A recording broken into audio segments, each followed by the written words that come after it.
He calls himself the king of Instagram. Guns, girls, Gulf streams and enough bravado to shake up the internet. But who is Dan Bilzerian, really? Is he a genius marketer, a professional poker player, or a millionaire living on borrowed hype? Montage of Dan partying, shooting guns, boarding jets, yachts, clips of poker games, guns, girls, Gulf streams. And one man at the center of it all, Dan Bilzerian. Dubbed the king of Instagram, Bilzerian built an empire by flexing hard, partying harder, and turning excess into content. But what lies beneath the surface of this larger-than-life persona? This is the untold story of Dan Bilzerian, the billionaire playboy, the poker prodigy, the controversial icon of 21st century masculinity. From Navy SEAL hopeful to Instagram legend. Is it all a masterclass in branding?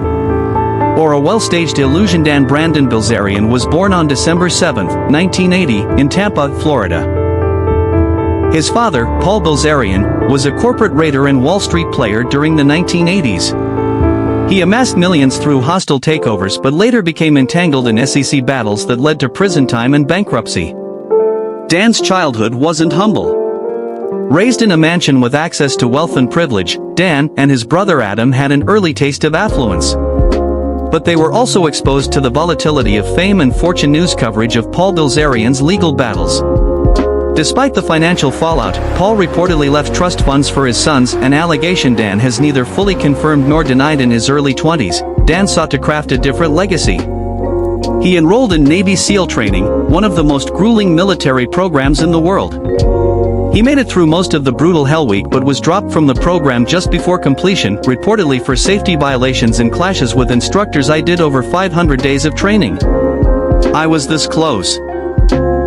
While he never became a SEAL, the experience became a foundational mythos in the Dan Bilzerian brand. Discipline meets rebellion. After leaving the military, Dan enrolled at the University of Florida. He majored in business and criminology, but spent more time at poker tables than in classrooms. Poker wasn't just a hobby. According to Dan, it became his primary income source. He claimed to have made over $50 million from high-stakes private games. Critics argue there's little proof. Yet Dan's lifestyle, luxury cars, jets, and yachts suggests real cash flow from somewhere. Poker pros debating Dan's legitimacy. Some argue he was bankrolled by trust funds for shady investments. Others believe he's a legitimate high-stakes hustler who outplayed Hollywood elites and Saudi princes. Dan claims poker is the root of his fortune. In interviews, he said he made $10.8 million in a single night, and over $50 million in a year. But the poker community has mixed opinions. Professional poker player Doug Polk. There's almost zero evidence he's played any major tournaments or cash games consistently. Dan avoided televised poker tournaments, instead playing in private, invite-only high-stakes games, some rumored to involve billionaires, Saudi royalty, and Hollywood elites. With no receipts, critics speculate his wealth may come from trust funds or family-backed investments. Dan, predictably, doesn't care. People talk a lot of *T. I made my money.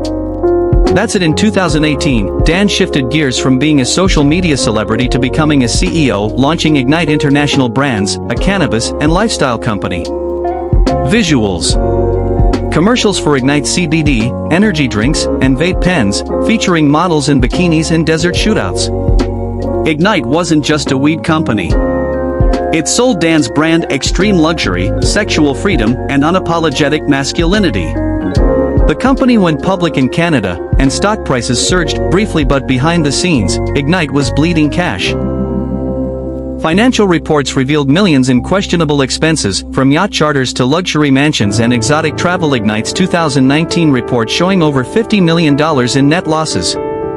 Critics accused Bilzerian of using the company like a personal piggy bank. Board members resigned. Lawsuits followed. And by 2020, investors were fleeing. Still, Dan never publicly admitted fault. I am just living my life, man. If you don't like it, unfollow. If you're fascinated by wealth, social media empires, and the blurred lines between reality and fantasy, hit that like button. Speech balloon comment below. Do you think Dan Bilzerian is a marketing mastermind or a fraud? Bellhop Bell. Subscribe now for more billionaire lifestyle documentaries every week.